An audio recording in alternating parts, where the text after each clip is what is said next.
Patay ang 56 anyos na lalaki sa Lobo, Batangas nang mahulog sa puno ng mangga habang namumutol ng sanga. Ang detalye sa report ni Paul Hernandez. Disgrasya ang sinapit ng 56 anyos na lalaki sa barangay Sawang, Lobo, Batangas habang namumutol ng sanga ng puno ng mangga hapon itong linggo. Patay na siyang dalhin sa pagamutan matapos mahulog sa puno. Kapitbahay raw ng lalaki ang nakakita na nakahandusay na siya sa lupa. Ako rin yung report mo na out of balance.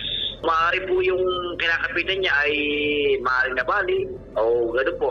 Ayon sa pulisya, posibleng nabagok ang ulo at nabugbog ang katawan ng lalaki nang malaglag mula sa puno. Singtaas daw ng poste ng kuryente ang puno kung saan naroon ang lalaki. Walang dugo.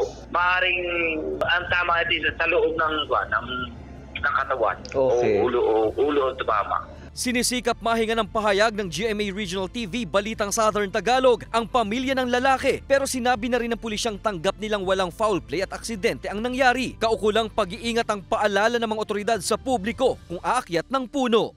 Paul Hernandez, Balitang Southern Tagalog.